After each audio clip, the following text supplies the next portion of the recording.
कई बार जब लोग जीवन में काम करना शुरू करते हैं तब उन्हें बहुत ज्यादा दर्द होता है, तकलीफ होती है, उन्हें बहुत ज्यादा मेहनत करना पड़ता है और ये बात उनसे बर्दाश्त नहीं हो पाती है। उनका शरीर जवाब दे देता है और वो उस काम को छोड़कर किसी और तरकीब से सफल होने का प्रयास करते रहते हैं। लेकिन याद रखिएगा, इस प्रकार से कोई भी व्यक्ति जीवन में सफल नहीं हो पाता है। याद रखिएगा कि सफलता का मार्ग मेहनत, दर्द और तकलीफ से होकर गुजरेगा और यह आपको सहना ही पड़ेगा, तो इसके लिए आप हमेशा तैयार रहिए। तो चलिए इस बात को एक कहानी के माध्यम से समझते हैं।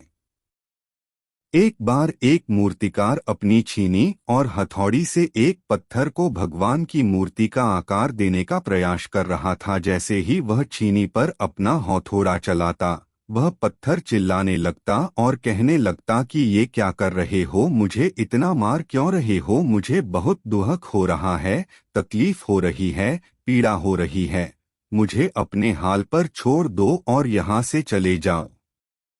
मूर्तिकार ने उस पत्थर से कहा, मुझे बहुत अच्छे से पता है कि तुम्हें बहुत ज्यादा दर्द हो रहा है, तकलीफ हो रही है और तुम बहुत ही ज्यादा पीड़ा में हो, लेकिन यदि आज तुमने इस दर्द को नहीं सहा, इस तकलीफ को नहीं सहा, तो जीवन भर तुम इसी प्रकार से पड़े रहोगे। मुझे पता है कि तुम में आगे बढ़ने की अपार संभावना है, तुम एक बहुत अच्छे पत्थर हो, लेकिन यदि तुम इसी प्रकार से रहोगे तो कभी भी आगे नहीं बढ़ पाओगे। इतना कहकर मूर्तिकार औजार उठाए ही थे कि पत्थर फिर से चिल्लाने लगा, गिड़गिड़ाने लगा, विनती करने लगा कि मुझे अपने हाल पर छोड़ दो। मुझे पता है कि जीवन के लिए कौन सी चीज सही है और कौन सी चीज गलत है। मुझे बहुत ज्यादा दर्द हो रहा है, अब मैं इस तकलीफ को बहुत ज्यादा नहीं सह सकता। मैं जिस हाल में जो उस हाल में छोड़कर मुझे तुम यह से चले जाओ। उस मूर्तिकार फिर से उस पत्थर को समझाने की कोशिश की, ज्यादा अधीर मत बनो और अपने सब्र को बनाए रखो थोड़ी देर और इस दर्द को सहो। यदि इस दर्द को सह लिया तो मैं भगवान की मूर्ति के रूप में तुम्हारी स्थापना करवाऊंगा और फिर दूर दूर से लोग तुम्हारी पूजा करने आएंगे और पंडित और लोग तुम्हारी सेवा करेंगे। लेकिन पत्थर ने उस मूर्तिकार की एक भी बात नहीं मानी, वह चिल्लाता रहा और अपनी बात पर अड़ा रहा। मूर्तिकार में उस पत्थर को समझाने की बहुत कोशिश की, लेकिन वो पत्थर नहीं माना। अब मूर्तिकार भी थक चुका था और वह उस पत्थर को छोड़कर आगे बढ़ गया और थोड़ी ही दूर जाकर देखा कि एक और बहुत ही अच्छा पत्थर वह पड़ा हुआ है। उसने छीनी और हथौड़ी उठाई और उस पत्थर को मूर्ति बनाने के लिए वो तैयार हो गया। मूर्तिकार ने छीनी और हथौड़ी का वार दूसरे पत्थर पर जारी रखा। दूसरे पत्थर को भी दर्द हुआ, तकलीफ उससे भी हुई, लेकिन उस पत्थर ने बर्दाश्त कर लिया और देखते ही देखते थोड़ी समय के बाद उस पत्थर ने भगवान की मूर्ति का रूप धारण कर लिया।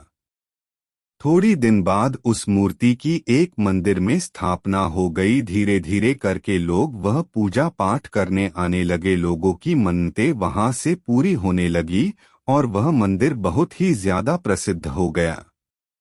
अब धीरे धीरे करके दूर दूर के गांव से लोग वहां पूजा पाठ करने आने लगे। फिर एक दिन और उससे पत्थर को उसी मंदिर में लाया गया और उसे एक कोने में रख दिया गया। अब लोग आते और उस पर नारियल फोड़ते। ये कोई और पत्थर नहीं बल्कि भी पत्थर था जिसने दर्द को नहीं सहा था।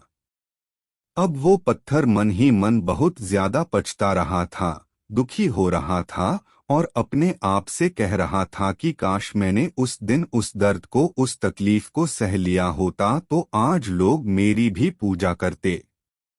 इसलिए आप भी अपने जीवन में हमेशा याद रखिएगा कि जब भी आप अपने करियर की शुरुआत में किसी काम को कर रहे हो, पढ़ाई कर रहे हो या कोई भी काम कर रहे हो और उसमें आपको दर्द हो रहा है, तकलीफ हो रही है, ज्यादा मेहनत करना पड़ रहा है, तो आप रुकिएगा मत, किसी और रास्ते की शुरुआत मत करिएगा, क्योंकि कोई और रास्ता आपको सफलता नहीं दे सकता है। आपको उस दर्द को, उस तकलीफ को सहना ही होगा, और उस दर्द को, उस तकलीफ को सहकर आप ज्यादा मजबूत बनेंगे, और तभी आप अपने जीवन में आगे बढ़ पाएंगे। और जीवन में हमेशा याद रखिएगा कि आपको पहले पत्थर की तरह नहीं बल्कि दूसरे पत्थर की तरह बनना है।